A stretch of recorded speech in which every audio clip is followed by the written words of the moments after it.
بسم اللہ الرحمن الرحیم۔ پچھلی گفتگو میں نماز جنازہ میں درود شریف کے حوالے سے چند احادیث بیان کی گئی۔ مزید سماعت فرمائیں حضرت سیدنا ابو ہریرہ رضی اللہ تعالیٰ عنہ سے ابو سعید کیسان مقبری نے سوال کیا کہ ہم نماز جنازہ کیسے پڑھیں؟ تو آپ نے فرمایا کہ اللہ کی قسم میں تمہیں بتاتا ہوں، طریقہ حسنہ یہ ہے کہ میت کے گھر والوں کے پاس سے اس کے پیچھے چلتا ہوں، یعنی اس جنازے کے پیچھے چلتا ہوں۔ پس جب میت کو رکھ دیا جاتا ہے تو تکبیر کہتا ہوں اور اللہ رب العزت کی حمد کرتا ہوں اور اللہ کے نبی صلی اللہ علیہ وسلم پر درود بھیجتا ہوں۔ درود حضرت سیدنا ابو ہریرہ رضی اللہ تعالیٰ عنہ کا بھی عمل تھا۔ پھر میں یہ دعا کہتا ہوں، اللہم ھذا عبدک ابن عبدک وابن امتک کان یشہد ان لا الہ الا انت وان محمدا عبدک ورسولک وانت اعلم به اللہم ان کان محسنا فزد من احسانہ وان کان مسیئا فتجاوز عنہ اللہم لا تحرمنا اجرہ ولا تفتنا بعدہ۔ اس کا ترجمہ یہ ہے کہ اے اللہ، یہ تیرا بندہ ہے، تیرے بندے کا بیٹا ہے اور تیری ایک بندی کا بیٹا ہے۔ اس میں اس کے مومن ہونے کی بھی گواہی دی جا رہی ہے اور اس کے والدین کے مومن ہونے کی بھی گواہی دی جا رہی ہے۔ اور حضرت ابو ہریرہ فرماتے ہیں، کان یشہد ان لا الہ الا انت، کہ یہ گواہی دیتا تھا کہ تیرے سوا کوئی معبود نہیں اور بے شک محمد تیرے عبد خاص اور تیرے رسول ہیں اور تو اس کو سب سے زیادہ جاننے والا ہے۔ اے اللہ، اگر وہ نیکیاں کرنے والا تھا تو اپنا احسان زیادہ فرما، اور اگر خطا کار تھا تو اس سے درگزر فرما۔ اے اللہ، اس کے اجر سے ہمیں محروم نہ رکھنا اور اس کے بعد ہمیں فتنہ میں مبتلا نہ کرنا۔ لہذا یہ دعا بھی نماز جنازہ میں کہی جا سکتی ہے۔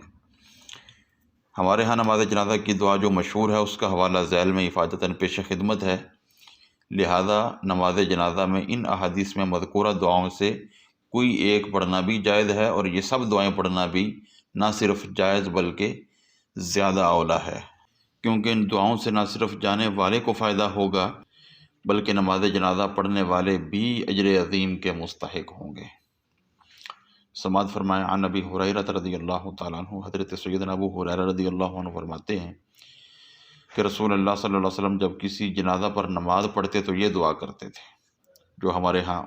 معروف و مشہور ہے، اللہم اغفر لحینا و میتنا و شاہدنا و غائبنا و صغیرنا و کبیرنا و ذکرنا و انثانا اللہم من احییتہ منا فاحیہ علی الاسلام ومن توفیتہ منا فتوفہ علی الایمان۔ اس کا معنی یہ ہے، یا اللہ تو ہمارے زندوں کو بخش اور ہمارے مردوں کو، اور ہمارے حاضرین جو اس وقت حاضر ہیں ان کو، اور ہمارے غائب لوگوں کو جو اب یہاں پر جنازے میں موجود نہیں ہیں، یا اللہ ان کو بھی بخش، اور ہمارے چھوٹوں کو اور ہمارے بڑوں کو، اور ہمارے مردوں کو اور ہماری عورتوں کو، یا اللہ اللہم من احییتہ منا فاحیہ علی الاسلام ومن توفیتہ منا فتوفہ علی الایمان۔ اے اللہ، تو ہم میں سے جس کو زندہ رکھے تو اس کو اسلام پہ زندہ رکھ، اور جس کو ہم میں سے موت عطا فرمائے تو اس کو ایمان پر موت عطا فرما۔ ایسی ایک دعا مزید سماعت فرمائے جنازہ کی۔ حضرت سیدنا عوف بن مالک رضی اللہ عنہ فرماتے ہیں کہ حضور رحمت عالم سید الاولین والآخرین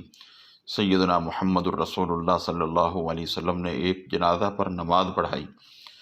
تو میں نے آپ کی دعا کو یاد کر لیا۔ وہ الفاظ یہ تھے، اللہم اغفر لہ وارحمہ وعافہ واعف عنہ وَأَكْرِمْ نُزُلَهُ وَوَسِّعْ مَدْخَلَهُ وَاغْسِلْهُ بِالْمَاءِ وَالثَّلْجِ وَالْبَرْدِ وَنَقِّهِ مِنَ الْخَطَايَا كَمَا نَقَّيْتَ الثَّوْبَ الْأَبْيَضَ مِنَ الدَّنَسِ وَأَبْدِلْهُ دَارًا خَيْرًا مِنْ دَارِهِ وَأَهْلًا خَيْرًا مِنْ أَهْلِهِ وَزَوْجًا خَيْرًا مِنْ زَوْجِهِ وَأَدْخِلْهُ الْجَنَّةَ وَأَعِذْهُ مِنْ عَذَابِ الْقَبْرِ أَوْ مِنْ عَذَابِ النَّارِ۔ معنی اس کا یہ ہے کہ اے اللہ اسے بخش دے، اس پر رحم فرما، اسے عافیت عطا فرما، اسے معاف فرما، وَأَكْرِمْ نُزُلَهُ، اور اس کی باعزت ضیافت فرما، وَوَسِّعْ مَدْخَلَهُ، اور اس کے داخل ہونے کی جگہ قبر کو وسیع فرما، اور اس کے گناہوں کو پانی برف اور اولوں سے دھو دے، اسے گناہوں سے اس طرح صاف کر دے جس طرح تو نے سفید کپڑوں کو میل کچیل سے صاف کیا ہے، اور اس سے اس دنیاوی گھر کے بدلے میں بہتر گھر، اس کے دنیاوی گھر والوں کے بدلے میں بہتر گھر والے، اور اس کی دنیاوی بیوی کے بدلے میں بہتر بیوی عطا فرما، اور اس کو جنت میں داخل فرما، اور قبر کے عذاب سے اور آگ کے عذاب سے اپنی پناہ عطا فرما۔ حضرت سیدنا عوف بن مالک فرماتے ہیں کہ میں نے اس وقت تمنا کی کہ کاش وہ مرنے والا میں ہوتا، تاکہ حضور رحمت عالم صلی اللہ علیہ وآلہ وسلم کی یہ دعا مجھے حاصل ہو جاتی۔ اللہ رب العزت کی بارگاہ میں دعا ہے، اللہ رب العزت ہمیں ان دعاؤں کے برکات سے اور درود شریف کے برکات سے ہمیں اپنے نامہ اعمال کو منور کرنے کی توفیق عطا فرمائے۔ آمین یا رب العالمین بحرمت سید العالمین۔